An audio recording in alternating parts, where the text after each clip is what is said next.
외국에 갈 때마다 늘 느끼는 것이지만 입국할 때마다 약간의 긴장감이 있습니다.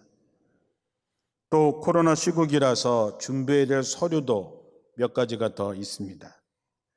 입문국에 서서 여권과 서류를 내고 그 다음에 지문을 확인하고 얼굴을 확인하고 하는 과정에서 가끔씩 있는 입국을 하지 못하고 돌아와야 되는 상황의 이야기를 들은 것이 있어서 긴장이 늘 되지요.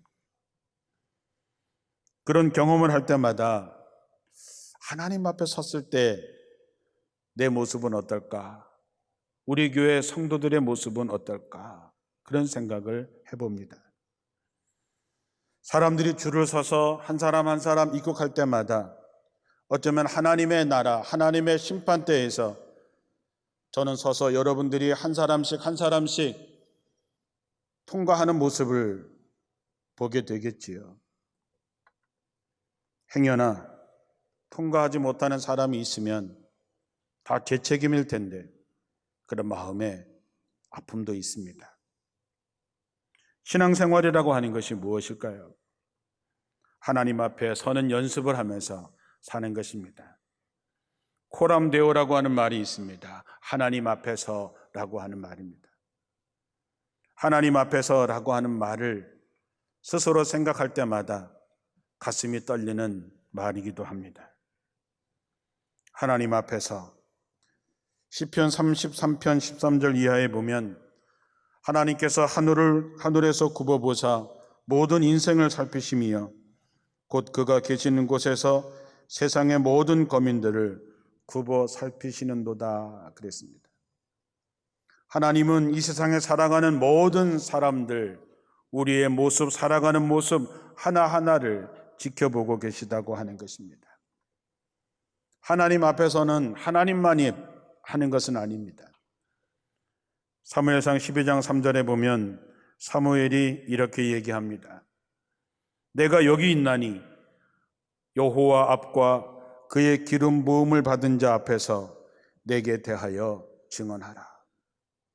이스라엘 백성들에게 사무엘은 당당히 얘기하는 것입니다. 여러분, 하나님 앞과 하나님이 세우신 종들 앞에서 내가 어떤 사람이었는지를 증언해 달라 하는 말이죠.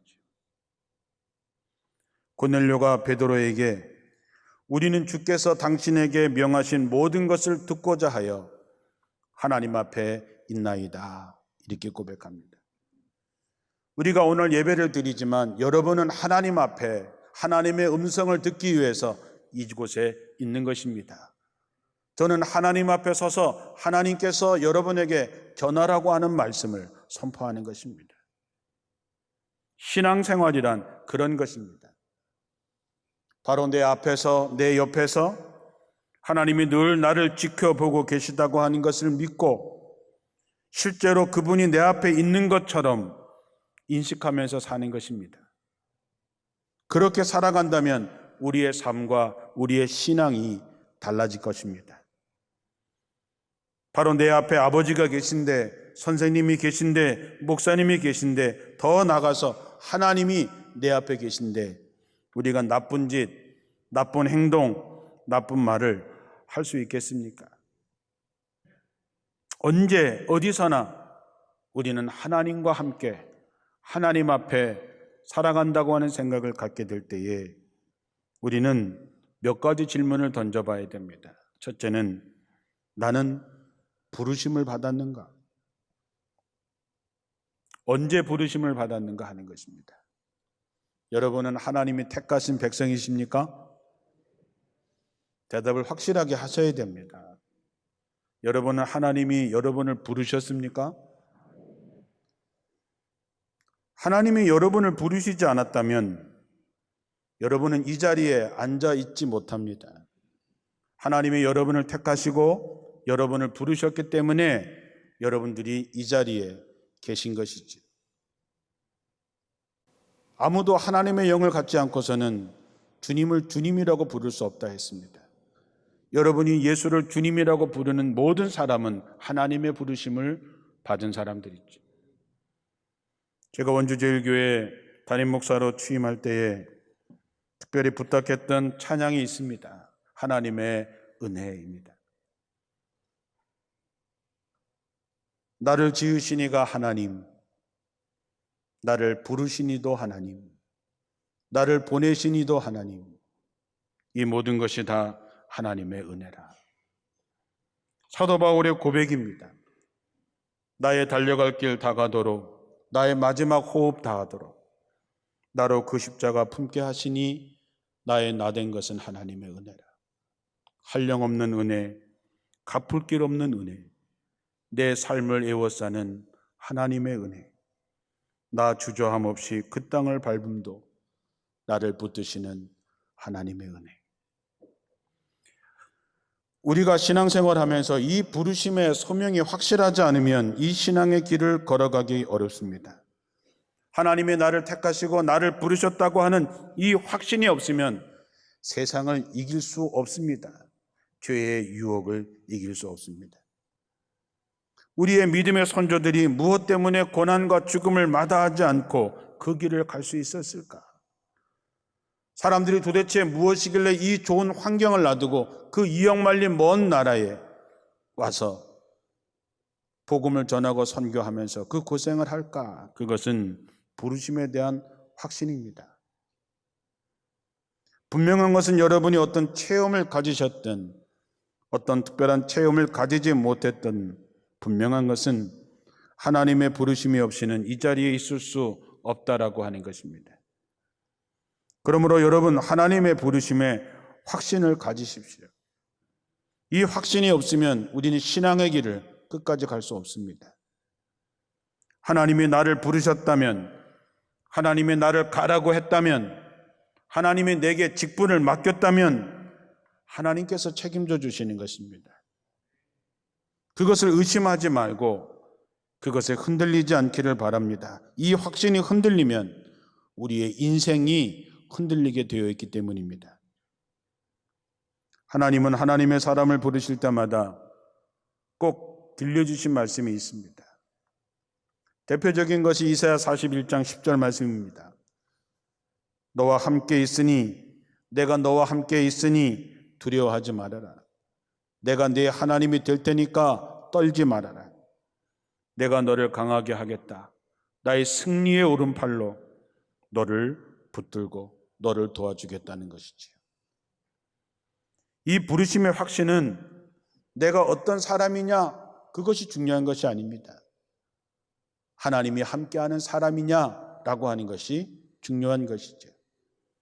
내가 어떤 사람이냐, 나는 부족한 사람이야, 난 가진 것이 없어, 나는 많이 배우지 못했어, 나는 나이가 너무 많아, 이거는 여러분이 생각하는 여러분이지 뭐. 그러나 하나님의 기준에서는 내가 너와 함께 하겠다라고 하는 확신을 갖고 있느냐, 하나님과 동행하느냐, 그것이 중요한 것이지요. 하나님이 함께 하시면 능치 못할 일이 없음을 믿으시기를 주님의 이름으로 축원합니다. 하나님의 사람들은 모두 하나님의 부르심을 두려워했습니다. 예레미야도 나는 어린아이라 말할 줄 모른다. 이사야는 나는 입술이 부정한 사람이다. 모세는 나는 말이 어눌해서 안 됩니다. 사람은 다 그렇습니다. 저나 여러분이나 다 부족한 사람이지요. 그러나 하나님은 내가 너와 함께 할 테니까 걱정하지 말아라, 두려워하지 말아라, 떨지 말아라. 나의 승리의 오른팔로 내가 너를 붙들 테니 염려하지 말라고 말씀합니다. 내가 하려고 하면 안 됩니다. 어차피 안 되는 사람인 줄을 우리가 다 알고 있지 않습니까?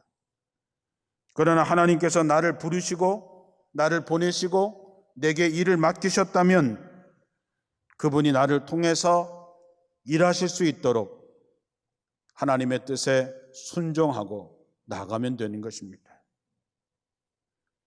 하나님이 여러분을 지으시고 부르시고 보내셨으니 아무리 힘들고 어려운 상황이라 할지라도 흔들리지 않는 여러분들이 되시기를 주님의 이름으로 축원합니다. 우리가 지난 새벽 특별 새벽 기도회 때 광야를 지나서 라고 하는 주제로 말씀을 나눴습니다. 인생은 광야와 같습니다. 아무것도 없습니다. 광야는 얼마나 높이, 얼마나 많이, 얼마나 큰 것을 가졌느냐가 아니라 광야를 무사히 통과하는 것이 목표라고 말씀드렸습니다. 광야에서는 내가 할 수 있는 것이 아무것도 없습니다. 오직 하나님의 은혜와 하나님의 역사로 살아갈 뿐입니다. 그래서 하나님 외에 다른 것을 의지하기 시작하면 우리는 약해질 수밖에 없습니다. 하나님이 함께 하실 때만 우리에게 주어진 길, 우리에게 주어진 사역을 감당할 수 있는 것이죠. 그러기에 여러분 모두가 다 하나님의 부르심에 의심하지 말고 확신에 거하시기를 주님의 이름으로 축원합니다. 내가 하나님이 나를 택하시고 하나님이 나를 부르셨다면 두 번째 확인해야 될 것은 내가 성령의 사람인가 하는 것입니다. 여러분은 성령의 사람이십니까? 하나님은 우리를 보내시면서 우리에게 일을 맡기시면서 그냥 안 보내십니다. 성령을 보내신다 했습니다. 하나님이 세상 끝날까지 너희와 항상 함께 있겠다라고 한 말은 성령이 너희와 함께 할 것이다 라고 하는 말씀입니다. 여러분이 하나님의 부르심을 받았다면 성령의 인도하심을 내가 받고 있는지를 확인해야 됩니다. 사도행전 1장 8절에 나오는 말씀처럼 오직 성령이 너희에게 임하시면 너희가 권능을 받고 예루살렘과 온 유대와 사마리아와 땅끝까지 이르러 내 증인이 되리라 하시니라 했습니다. 성령이 너희에게 임하시면 권능을 받게 되고 그러면 그때부터 우리는 땅끝까지 이르러 증인이 되는 것이죠. 성령을 받지 못하면 우리는 권능을 받을 수 없습니다. 힘이 생기지 않습니다. 그러면 땅끝은커녕 내 주변에도 증인이 될 수 없는 것이지요. 왜 성령이 우리에게 이렇게 중요하냐? 고린도전서 2장 10절에 보면 오직 하나님이 성령으로 이것을 우리에게 보이셨으니 성령은 모든 것 하나님의 깊은 곳까지 통달하시느니라. 사람의 일을 사람 속에 있는 영 외에 누가 알리요? 이와 같이 하나님의 일도 하나님의 영 외에는 아무도 알지 못한다 했습니다. 성령의 사람이 아니면 우리는 하나님의 뜻을 알 수 없습니다. 알지 못하면 우리는 성령의 역사를 회방하는 사람이 될 뿐입니다. 서양 속담에 성령 받지 않고 목회하는 것이 가장 큰 저주다라고 하는 말이 있는 것처럼 성령 받지 못한 성도는 가장 불쌍한 사람이 되는 것이죠. 하나님의 일꾼으로 쓰여져야 되는 사람이 마귀의 일꾼으로 쓰임받을 수밖에 없는 것은 성령의 충만함이 없기 때문입니다. 과연 나는 하나님의 부름을 받은 사람, 하나님의 택함을 받은 사람, 그래서 하나님께서 보내시고 하나님께서 내게 직분을 맡겨준 사람이다 라고 하는 확신이 있다면 그러면 내가 과연 이제 성령의 사람인가에 대해서 답을 내놓으셔야 됩니다. 성령은 특별한 사람에게만 임하는 것이 아닙니다. 누가복음 11장 13절에 나오는 말씀처럼 너희가 악할지라도 자식에게 좋은 것을 줄 줄 알거든 하물며 하늘에 계신 너희 아버지께서 구하는 자에게 성령을 주시지 않겠느냐. 여러분이 맡은 바 직분을 감당하기 위해서 세상에서 승리하기 위해서 성령을 매일매일 구하고 간구하면 하나님께서 성령을 주시겠다 약속하셨습니다. 빌립보서 4장 13절에 내게 능력 주신 자 안에서 내가 모든 것을 할 수 있다 했습니다. 우리는 보통 이 말씀을 내게 능력 주시는 그분 안에서 나는 승리할 수 있다, 이겨낼 수 있다 그렇게 믿습니다. 맞습니다. 이 말씀은 그런 말씀이 됩니다. 그러나 또 다른 말씀으로 보면 내게 능력 주시는 자 안에서 나는 그분 때문에 모든 것을 포기할 수 있습니다. 선교사님들을 바라볼 때마다 그들은 자신을 포기했습니다. 무엇 때문에? 내게 능력 주시는 그분 안에서, 주님 때문에 자기 자신의 것을 포기하고 그 먼 곳에 가서 선교하는 것이지요. 어떻게 그렇게 할 수 있을까? 성령의 사람이면 그렇게 할 수 있습니다. 여러분, 잘 먹고 잘 사는 것이 복이라면 예수님은 참 지지리도 복이 없는 분이지요. 오래 사는 것이 복이라면 33살의 청년 때에 장가도 가지 못하고 돌아가신 예수님은 참 복도 없으신 분입니다. 잘 죽는 것이 복이라면 예수님은 정말 복이 없으신 분입니다. 그런데도 예수님은 내가 길이요 진리요 생명이라고 말씀하십니다. 베드로는 주님을 만난 이후에 자기의 유일한 생계 수단이었던 배와 그물을 버립니다. 베드로는 장가를 가서 아내가 있었고 어쩌면 자식도 있었을지 모릅니다. 아내가 왜 돈 벌어오지 않느냐고 발목 잡았다면, 다른 사람들처럼 배부르게 살자고 했었다면, 다른 집처럼 자식들에게 좋은 교육을 시키자고 베드로를 계속해서 닥달했다면 과연 어떻게 되었을까? 그랬다면 과연 베드로가 성전 미문 앞에 앉아있는 안진뱅이에게 은과 금은 내게 없지만 내게 있는 것을 내게 주노니 나사렛 예수 그리스도의 이름으로 일어나 걸으라고 당당히 선포할 수 있었을까요? 성령의 사람은 하나님의 뜻을 압니다. 하나님의 마음을 압니다. 하나님의 아픔을 압니다. 하나님이 우리를 통해서 뭘 하시고자 하시는지 알게 됩니다. 그래서 하나님의 방법대로 사역을 하고 하나님의 방법대로 세상에서 사는 것이지요. 하나님 앞에 설 성도들은 성령을 통해서 하나님의 방법대로 살아야 됩니다. 하나님의 방법이 아닌 것은 아닌 것입니다. 그것은 불법이지요. 마태복음 7장 21절에 나더러 주여 주여 하는 자가 다 천국에 들어갈 것이 아니요 다만 하늘에 계신 내 아버지의 뜻대로 행한 자라야 들어간다 했습니다. 그때 많은 사람들이 이렇게 얘기합니다. 우리가 주님의 이름으로 선지자 노릇했습니다. 우리가 주님의 이름으로 귀신을 쫓아내고 우리가 주님의 이름으로 많은 권능을 행했습니다. 이 말은 내가 주님의 이름으로 목사도 하고 장로도 하고 권사도 하고 집사도 하고 속장도 했습니다. 내가 주님의 이름으로 귀신을 쫓아내고 주님의 이름으로 병을 고치고 주님의 이름으로 교회를 부흥시켰습니다. 그런데 놀랍게도 주님께서 내가 너희를 도무지 알지 못하니 불법을 행하는 자들아 내게서 떠나가라 했습니다.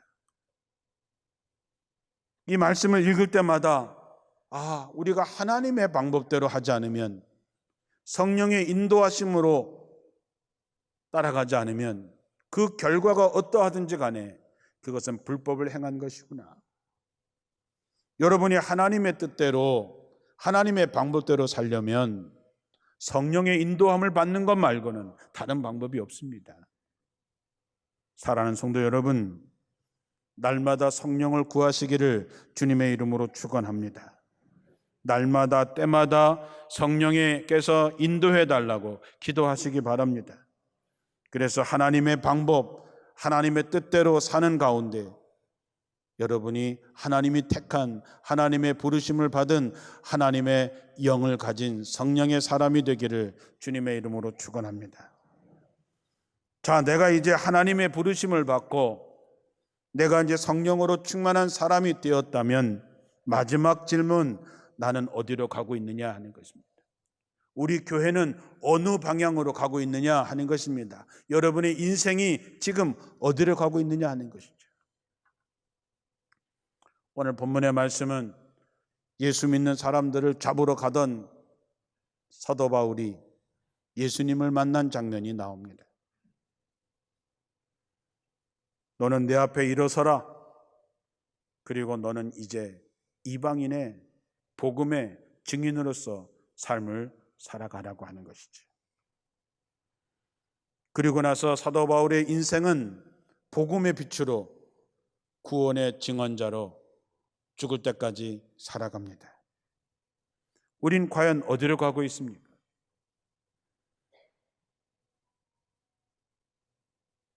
산으로 가고 있는지, 광야로 가고 있는지.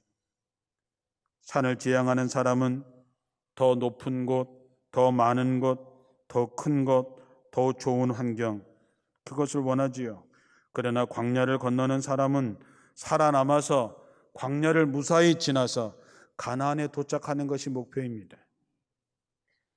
여러분, 광야에서는 황금덩어리 이만한 거 아무 소용없습니다. 물 한 컵이 그를 살립니다. 광야에는 곡간이 가득한 재산이 중요한 것이 아니고 일용할 양식을 구하게 되어 있습니다. 하나님이 여러분을 당신의 종으로 부르셨다면 우리에게 맡겨진 일은 단 하나, 복음의 증인이 되는 것입니다. 하나님의 구원의 계획에 동참하는 것이지요. 거기에 우리 인생에 초점을 맞추고 살아야 됩니다. 그것이 우리를 부르시고 우리에게 성령을 주신 하나님의 유일한 목표입니다. 그것 때문에 여러분들이 그 자리에 가게 된 거고 건강하게 된 거고 그것 때문에 여러분을 여기까지 오게 한 것입니다. 우리가 방향성을 잃으면 우린 더 이상 그리스도인이 아닙니다. 그러므로 여러분, 우리는 과연 무엇을 준비하며 살고 있을까? 오늘 밤에 하나님께서 여러분을 앞에 세우신다면 여러분은 뭐라고 대답할 수 있겠습니까? 가끔씩 그런 생각을 합니다. 우리가 의사가 되기 위해서는 우리나라에서 가장 똑똑하다는 아이들이 6년 동안 공부하고 4년에서 6년 동안 수련 과정을 지내야 겨우 전문의가 됩니다. 그러면 우리는 어떨까? 우리가 그들보다 똑똑할까요? 그들보다 더 많이 배웠나요? 그들보다 더 많은 수련을 했나요? 사람의 육체의 질병을 고치는 그들도 그렇게 혹독하게 공부하고 살아남아야 하는데 사람의 영혼을 살린다는 우리는 과연 얼마나 훈련하고 얼마나 배우고 얼마나 투자하고 있을까요? 우리는 우리들의 사역을 위해서 얼마나 준비하고 훈련하고 있을까요? 정말 그래서 우리가 사람의 영혼을 살릴 수 있는 사람으로 준비되어 있는가요?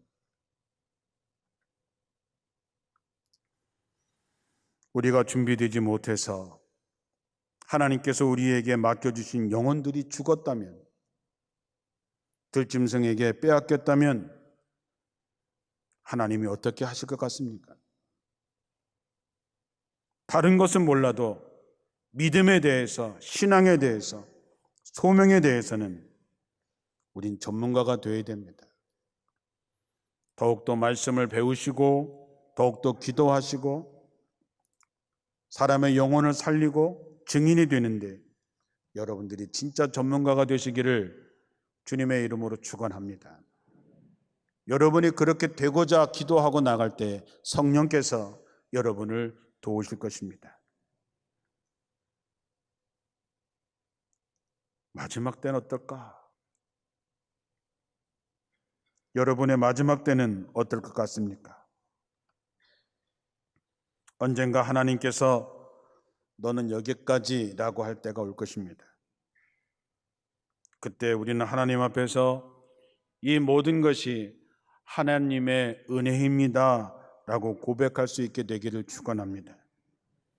하나님 앞에서는 우리들의 모습이 부끄러운 모습이 아니라 아름다운 모습이기를 축원합니다. 그 길을 함께 가는 여러분에게 하나님의 은혜가 늘 함께 하시기를 주님의 이름으로 축원합니다.